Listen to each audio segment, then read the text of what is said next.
Hello, everyone. This is World Review with Ivo Daalder, a weekly look at news from around the world produced by the Chicago Council on Global Affairs. It's Friday, January 12th, and what a week it's been. Overnight, U.S. coalition forces struck Houthi targets in more than a dozen sites across northern Yemen. In retaliation for missile and drone attacks, the Houthis launched against shipping and against American naval forces just this week. This is the second time in as many weeks that the United States has acted militarily against Iranian-backed forces in the region. What can we expect next? Will Iran respond, and will the war actually escalate? Last week, Secretary Antony Blinken traveled throughout the region to address the conflict and aftermath in Gaza, where Israel continues to pound hundreds of targets every day in its effort to crush Hamas. This morning, the International Court of Justice in The Hague heard charges against Israel that it is engaged in the genocide against the Palestinian people. What did Blinken accomplish on this trip, and how is Israel responding to U.S. and growing international pressure? And finally, a glimmer of good news.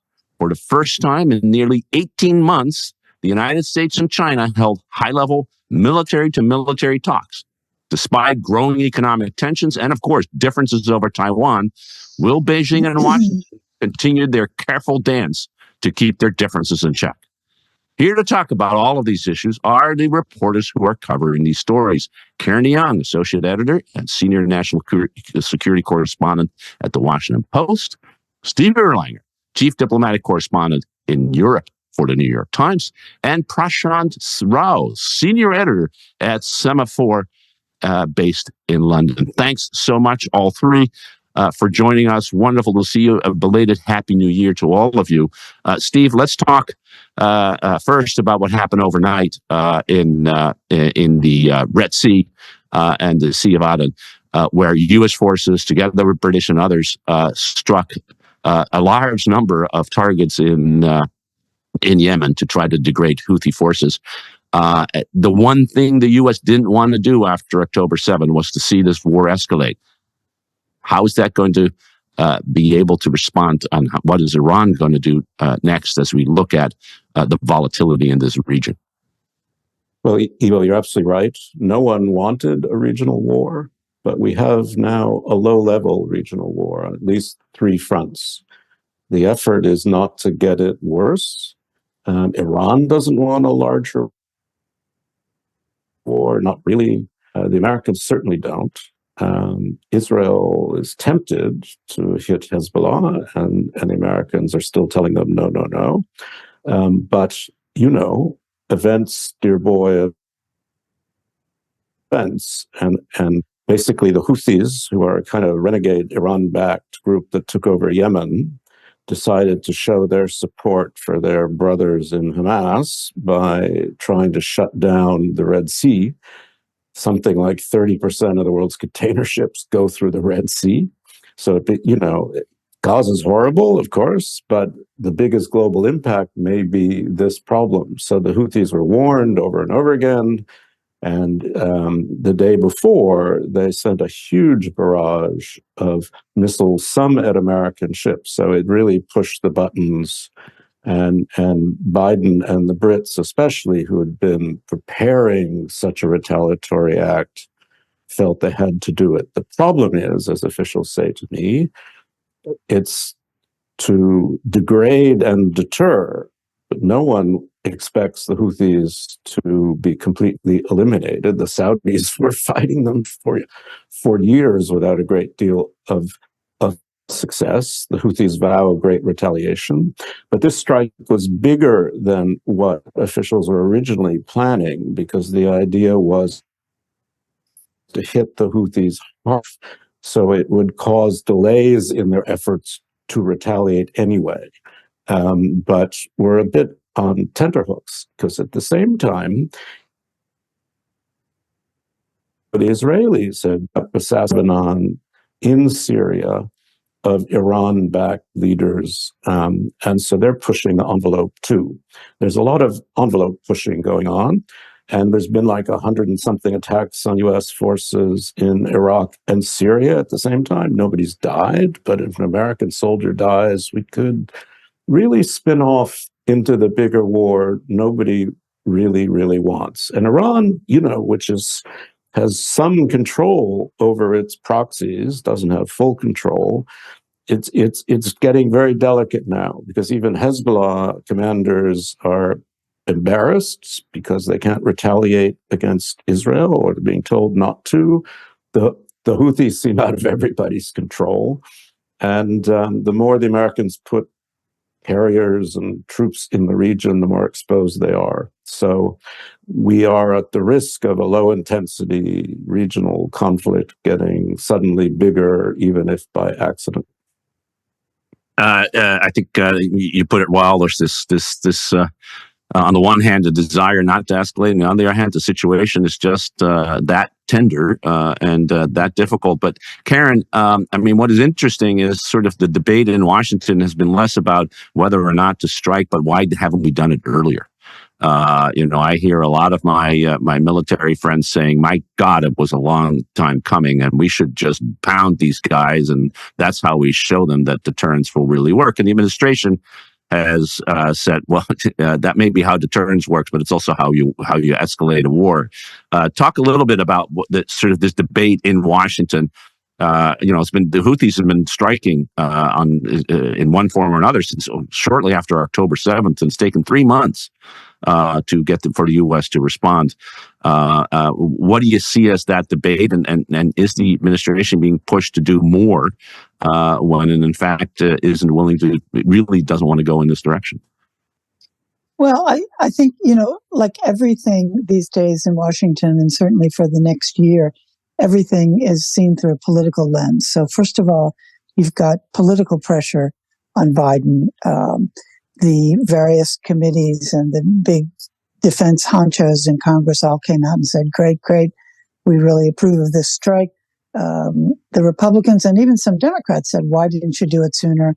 Why are you putting up with this? There's also, as you pointed out, within the military, they've been sitting there for several months now on these ships, and every time the Houthis launch a missile or a rocket or a drone, they bat it down. And there hasn't been any big sort of casualty yet to this, although the proximate cause of this particular strike was a very bad attempt by the Houthis, excuse me, earlier this week, where they launched dozens of projectiles. And so, as the administration itself says, sooner or later, something bad's really going to happen. They will have scored a direct hit on a merchant ship or on a U.S. Military vessel or somebody else's military vessel. And I think that the administration finally calculated that enough is enough, both politically and militarily. We have to do this now. We've all been down this route before, with piracy in the region, with some strikes against ships. I think that this is the most escalatory pattern that you've seen more and more all the time, not backing down at all in terms of the Houthis. And so it just got both politically and militarily kind of too much for the administration, and the downside of attacking in terms of possible escalation, I think, was outweighed at this point by the need to actually do something. They've been at great pains to say, look, we don't think we had any civilian casualties. We tried very much to avoid them. Our goal was to degrade Houthi abilities to shoot these things, so they hit a lot of launching sites, ammunition depots, things like that. We still haven't gotten a full after-action report.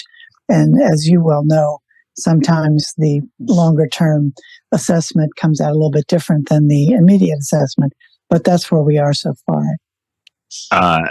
Fascinating. Prashant, the administration had one of the reasons they said they have been so careful and deliberate. One is the escalation of fear, but the other is they really wanted an international coalition, and they wanted to make sure that the diplomatic groundwork had been laid, and they pulled together a statement of 40 plus countries first, and then a naval operation of about 20 countries.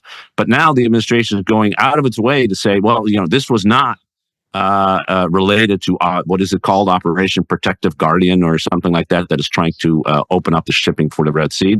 It was a much smaller. It was the U.S. and U.K. plus Australia, the Netherlands, and I think Bahrain. And it took a lot of diplomacy to get the Bahrainis to admit publicly that they wanted to be associated with this. And so, how is the international community, even those who are supportive of this, of the attempt to deal with the Red Sea and the freedom of navigation issue, going to respond to this strike, which the Italians said they shouldn't have done, or they shouldn't do beforehand. Oman has come out and criticized it. The French weren't even part of the threat back in of a week ago. How do you see the international coalition splintering or coming together on this? I think one of the difficulties is it's a bit of a cop-out, but it's really hard to tell, because when you dig deeper into each of these national kind of examples, it's not quite as straightforward as we think. So France was, of course, quiet, but French media have reported that Macron has privately said he would have done the same thing, and it's that may be largely to do with French sort of exceptionalism, a desire to not be sort of clubbed in domestic political pressures on his part. So I would be cautious about sort of lining countries up this way, but at the same time, you're absolutely right in the sense of this. These strikes are symptomatic or perhaps exhibiting, underlining whatever our journalistic kind of adjective will be of the day, the kind of the bifurcation of international diplomacy to some degree, where it very interestingly, China has not really come out and said anything about these strikes, even though Bloomberg reported yesterday that increasingly Chinese staffed ships are saying on their call signs that they're entirely Chinese staffed, which apparently seems to be an effort to evade Houthi attack. The Russians have said that this should not have happened. It really feels like, in a way, international diplomacy has become a cultural war where everybody picks their side and they side with people they side with, regardless of the issues at play. When in fact, China is hugely dependent on Red Sea traffic. I mean, as you rightly pointed out in your introduction, every country in the world is hugely dependent on Red Sea traffic. And that's why these anti-piracy efforts have largely been enormous coalitions of unlikely partners in previous years. Perhaps more troublingly, it speaks to something that I think everybody's talked about on this discussion so far, which is it really feels like the balance of risks is towards this conflict scaling up rather than scaling down. That the growing bifurcation of international diplomacy suggests this. And the other thing that I have been thinking about that I'd be curious for others on this discussion to sort of weigh in on is it really feels like one of the reasons a lot of these Iranian proxy groups feel like they are more powerful is also it feels like the balance of power between them, and this is something I've sounded out with friends in the Middle East who know these things, would say is the balance of power between Iran and its proxy forces have changed a little bit since the death of Qasem Soleimani, and how they are able to exhibit, particularly Hezbollah and the partnership, the relationship it has with Iran since the death of Qasem Soleimani has shifted somewhat, perhaps less into being less for being directed and more to being something of a partnership. And I think that also does affect how this conflict will escalate, and that we should be careful not to overestimate how much power Iran has in this and what's about to come. Iran is a key player. Steve, you and David Sanger had a nice piece a couple of days ago on this in the New York Times. And so, what does your reporting tell you about the degree to which the Iranians were complicit with what the Houthis were doing, or is the Houthis what they're doing sort of we have the capability and we're just going to go do it? How much control do the Iranians have? I mean, there's reports from U.S. intelligence sources that the Iranians were providing intelligence information on the attacks on ships and others. But how do you see this? Do you, if Iran wants to avoid escalation, which I think is, as you rightly said, is the view, can they control their proxies? That's becoming a more serious question, because there's no question Iran doesn't want to get bombed. Right? That's the first given. Hezbollah exists to deter Israel from attacking Iran. Hezbollah doesn't exist to protect the Palestinians. In 2006, when Hezbollah attacked Israel, it paid a very heavy price, and Sheikh Nasrallah decided it was a bad idea, and the Iranians were really angry with him too, besides. The investment of Iran in all these missiles aimed at Israel, once they're fired, Iran is vulnerable to Israeli attack. So they don't want them fired, not in a big way. And if you rank ordered the cat's paw proxies, probably Hezbollah is closest to Iran. Iran has invested an enormous amount, right? Because Lebanon, basically controlling Lebanon, southern Lebanon. Then I would say Hamas, which is also full of quite intelligent people, a little less dependent on Iran, but still clearly didn't tell Iran what they're going to do on October 7th, partly because I think Hamas understood Iran is so penetrated by intelligence sources. It was probably going to leak. And then come the Houthis, who really are kind of this crazy tribe. I don't mean to insult them much, but when I went to Yemen, it was still run by Salah, and the Houthis were this Iran-backed group up in the north that people didn't pay much attention to. The big worry was Al-Qaeda, was ISIS. So the Houthis have taken over most of the country, and I just think, for religious and affiliation reasons, they're trying to back Hamas, and they're probably listening less to Iran. So Iran is pushing the envelope, trying to be careful, but I think Iran may be misunderstanding Western red lines a bit too. So that's another question that we have. I have to for Hamas, but it is incredibly delicate. I have people who are talking to the Iranians who say, no, Iran doesn't really care about Hamas that much, and it really doesn't want to get involved. And I say, well, then they need to control the Houthis. So I'm not in the intelligence world. I don't know what intelligence is saying, but certainly this is what I'm hearing, that the Houthis are more renegade than the others. And what Prashant said about China, I think is fascinating. I mean, China's a naval base in Djibouti, right? It's doing nothing. Nothing. Yeah, I mean, of course, the Chinese, when the Somali piracy was happening back in the early part of the century and into the 2010s, the Chinese actually had military vessels accompanying Chinese ships and coordinated very closely with U.S., EU, and NATO anti-piracy operations. And yeah, the situation, as Prashant rightly says, that doesn't seem something that is going to be happening anytime soon, but their interests are aligned here. Fascinating story, a lot of things to follow here, and we will continue to look at it. But let's shift, Karen, to Gaza.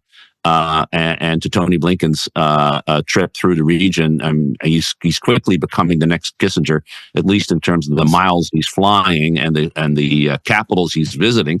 I don't know. I lost count, by the way, how many capitals he landed in, because it was multiples in the day.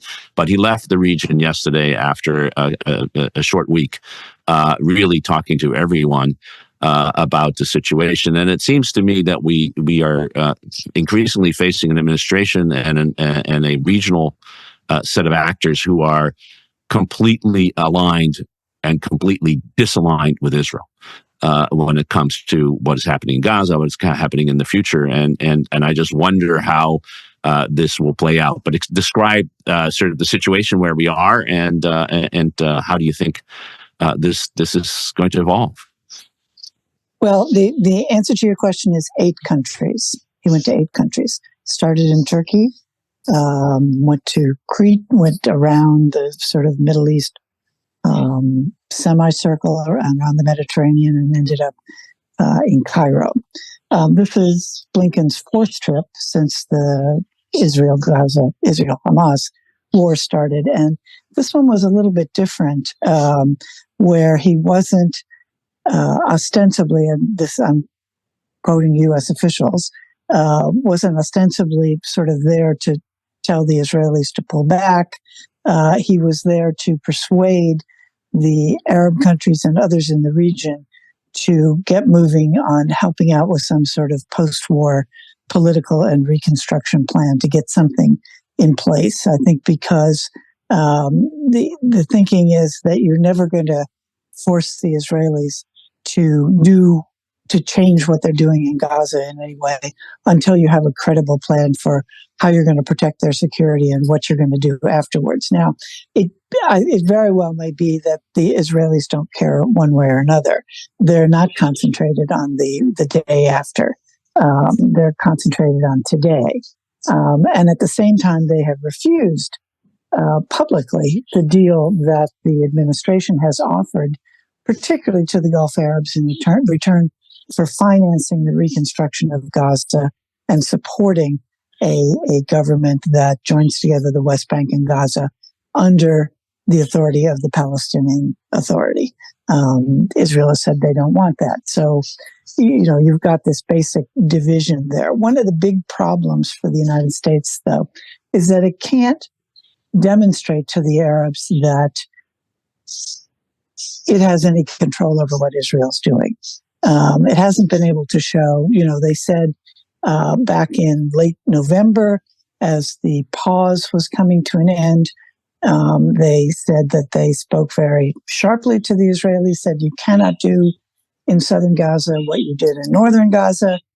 You have to have a more low intensity, more targeted offensive there. And then they came out based on what they said were Israeli assurances, came out and said publicly, that's what's going to happen.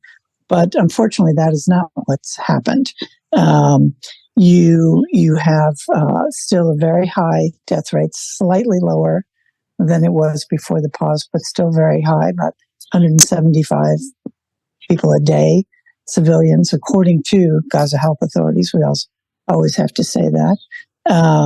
You have not seen an increase in the amount of humanitarian assistance go in. You're still averaging, I think, about 120 trucks a day, which is about where they were throughout December, and I think they were up to about 200 during the pause, but it's just not happening. The northern Gaza, where there are as many as 300,000 civilians still there, has gotten no food aid. The Israelis have not given permission for the vast majority of medical shipments into there. And the whole system of how this stuff is delivered is just completely convoluted and screwed up. The Israelis say, the aid's not getting into any part of Gaza because Hamas is looting the trucks.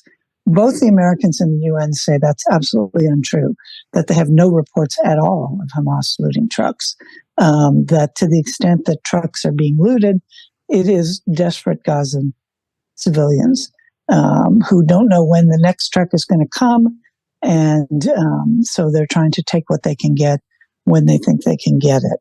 So again, as the Americans really start pushing and trying to organize for this day after plan, they're not going to get support. The Arabs are not going to support it until Israel agrees to it and agrees to a two-state solution. The current government in Israel has said it is never going to agree to that. And as long as the Americans can't even show that they can control the intensity of the conflict in Gaza, there's little reason for the Arabs to say, great, United States, we're behind you. Now, they may be softening a little behind the scenes, but certainly for public consumption, they're not at all. At home, the Biden administration is running into problems as it did a second shipment of weapons, emergency shipment of weapons to Israel, again, bypassing the 30-day notification required of Congress. Many in Congress say this is a violation of law. I don't think it actually is, as long as they declare that it's an emergency. But I think that you've got a lot of Democrats now saying too much, you're not cooperating, you're too much in the bag for the Israelis. You've got to have some tough love with them. and Republicans saying, not enough, not enough, you need to send more. And so, again, as I was saying before, as with everything now, it's a big political issue here in Washington. And you've got, in terms of public opinion, you've got obviously the American Muslim community, and you've got a lot of young voters who are demonstrating. There's a big demonstration scheduled for Washington tomorrow, Saturday. And I think the Biden campaign, they sort of fear that these young voters who they're depending on are not going to show up in November because they're really mad and they blame it on him. Karen, I think you described this dilemma extremely well, that the administration is just caught between literally a rock and a hard place, in this case between the Arab and its own views and the Israeli government on Gaza, on everything else. One of the things that Blinken did try to do, Prashant, I think, was to find a way for people to come back into the north and find a way to do that. And of course, to continue to push for a change in direction. And here the Israelis are telling the government is telling their own public that they're not letting anybody back in the north, and they're not going to and the war is going to intensify in the south because, by the way, they haven't even come close to achieving their objectives of destroying Hamas.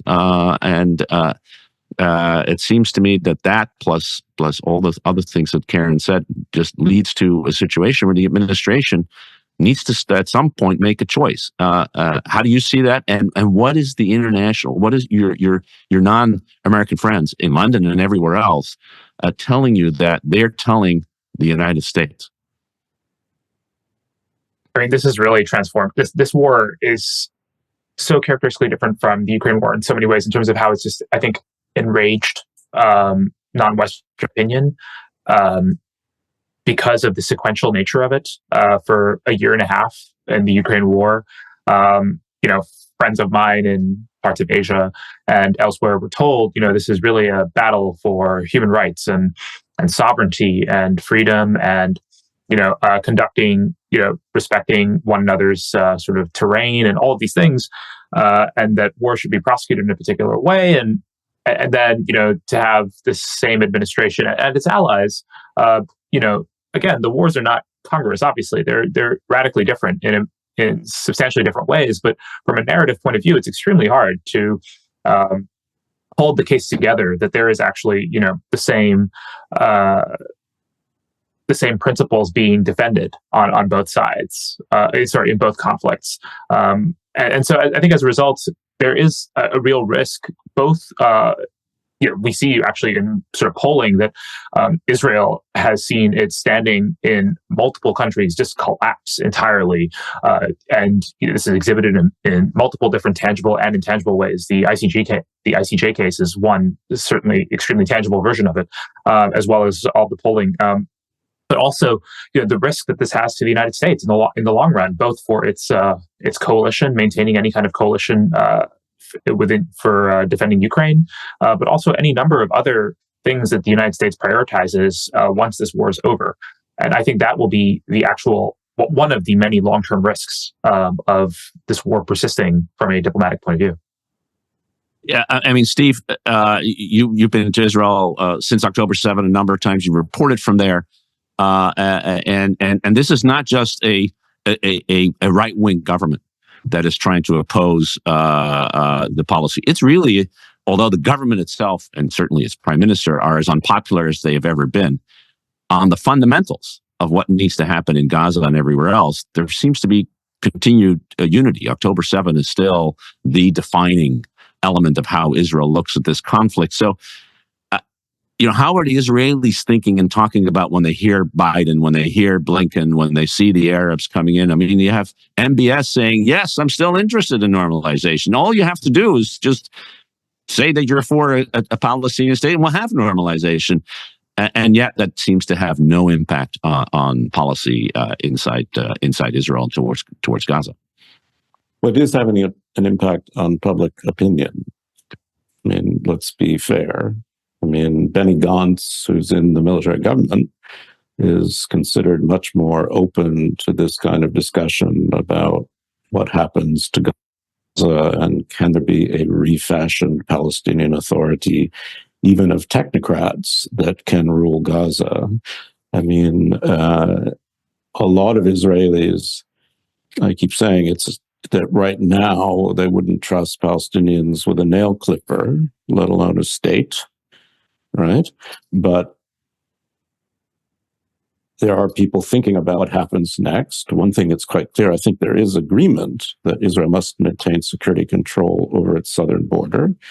And a lot of Israelis will be asking, okay, if this was this great open-air prison, how did all these weapons get in, and all this cement and all these rock? I mean, this wasn't all homegrown, and it didn't all come from UNRWA, right?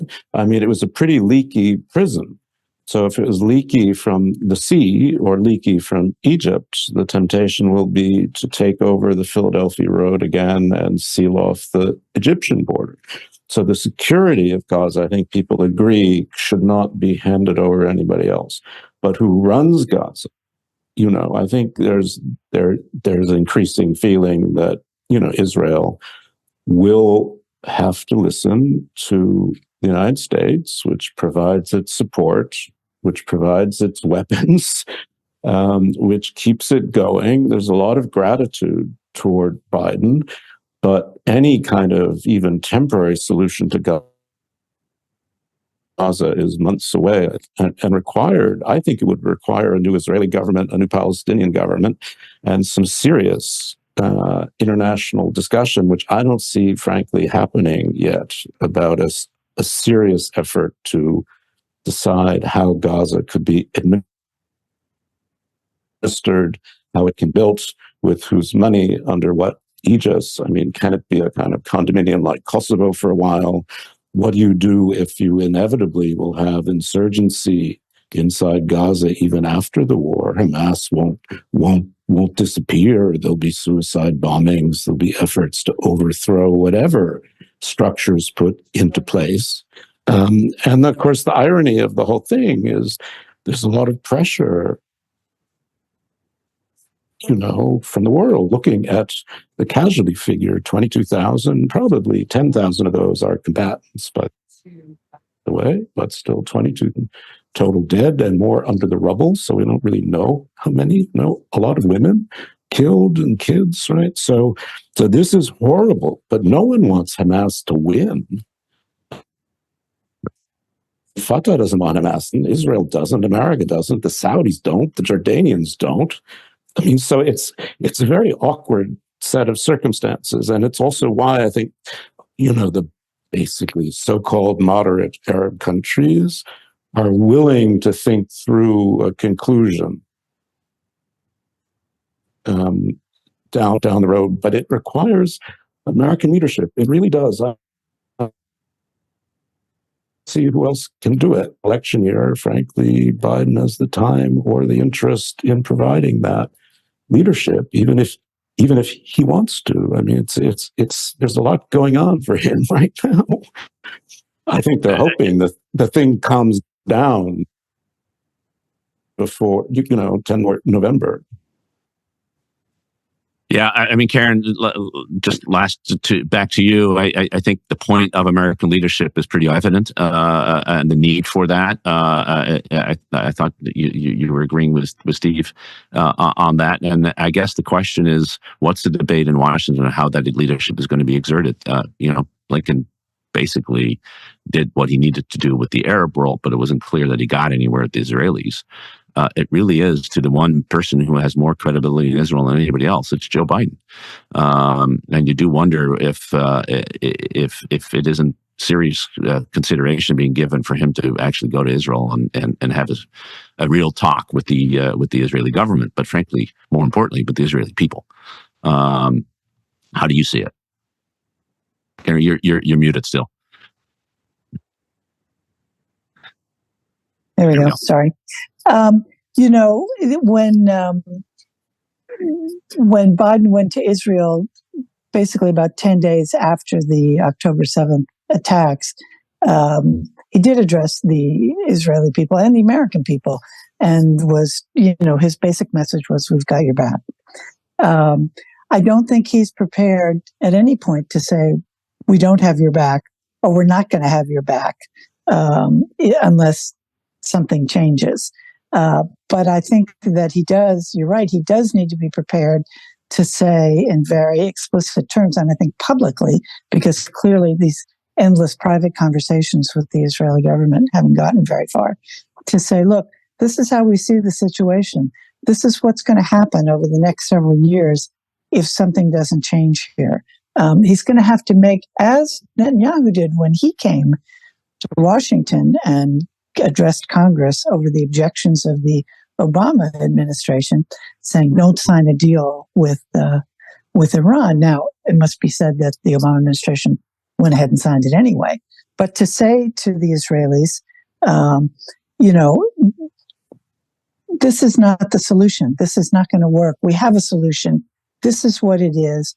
You guys need to decide. That's a very delicate thing to do. Obviously, you can't say, and you need to get rid of this government, which I think a lot of Israelis would like to do anyway.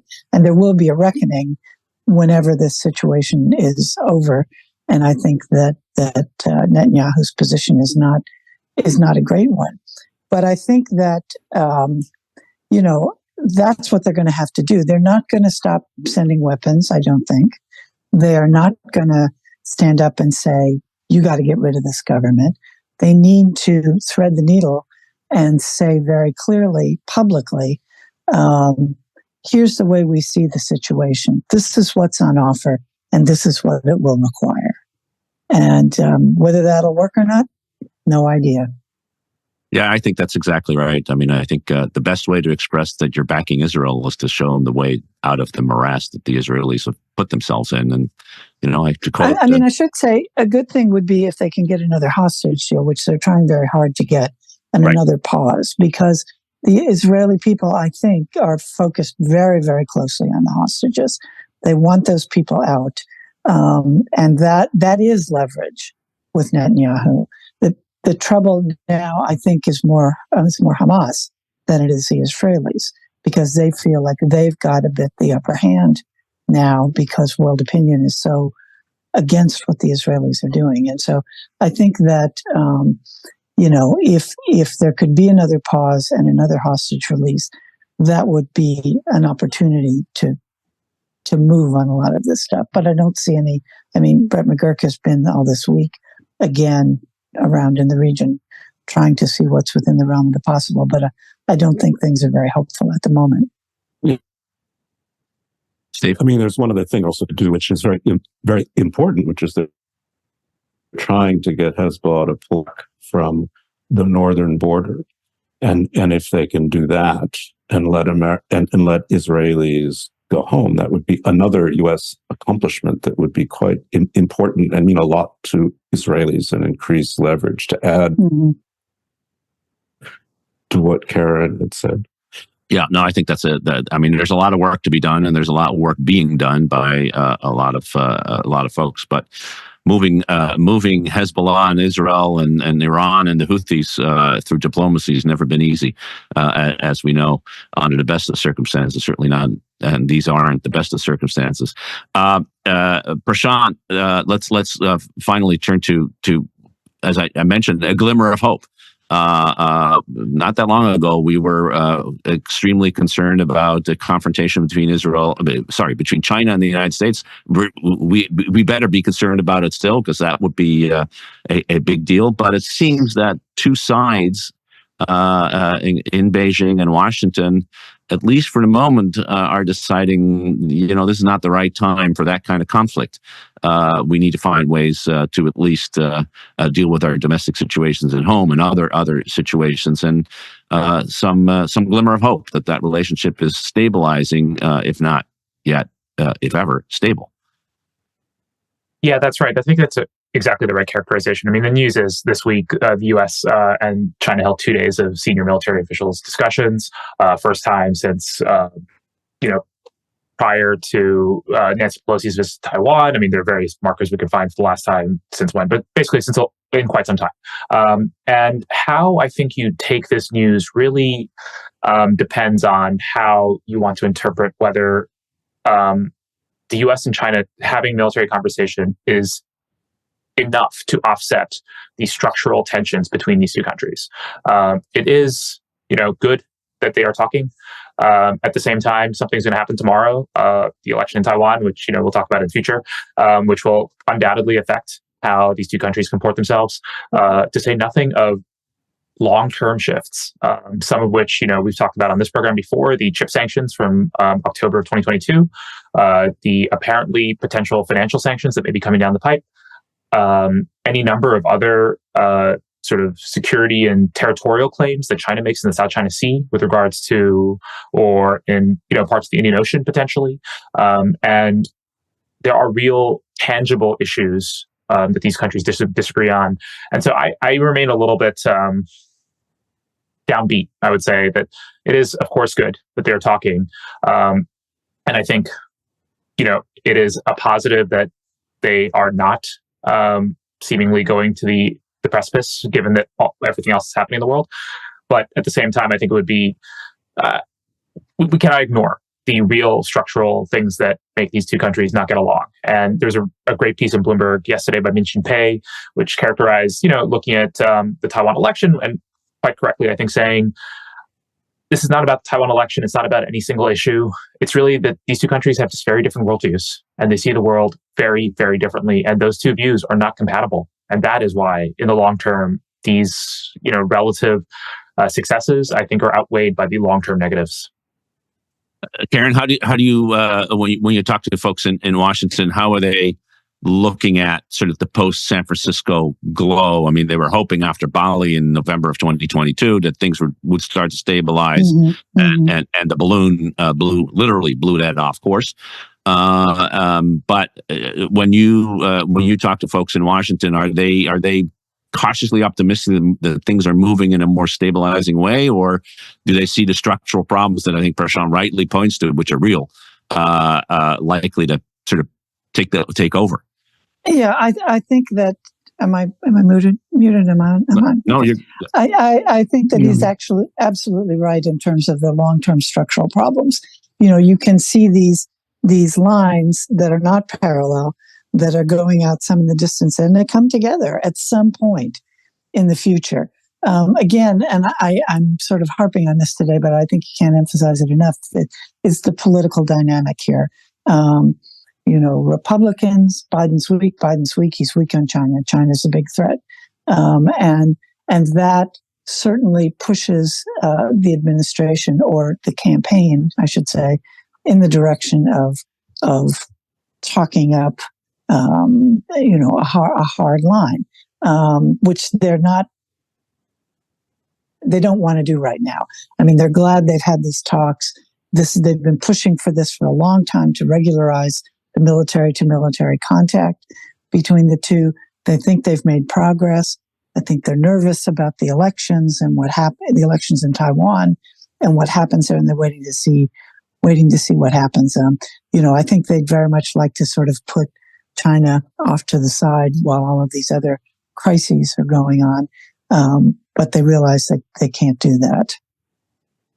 I guess the real question, Steve, is China willing to be left on the side as they, in Xi Jinping's case, are facing tremendous economic pressures at home and corruption in its military, which has become more and more evident as well. How do you see the Chinese responding to this? Are they willing to find a way through the morass to stabilize the situation, at least for a year, while the United States is busy elsewhere, or do they see this as an opportunity that the U.S. is preoccupied, and this may be the way to get what they want? Very hard to read his mind, and really, it's much more him.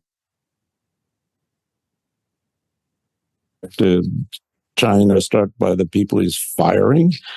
The people who he was close to, it feels like it's very defensive. It feels like, there are threats to him inside the party, inside the military. I mean, it's quite interesting, this, and I think the Americans look at this. I think Xi Jinping wants to consolidate himself.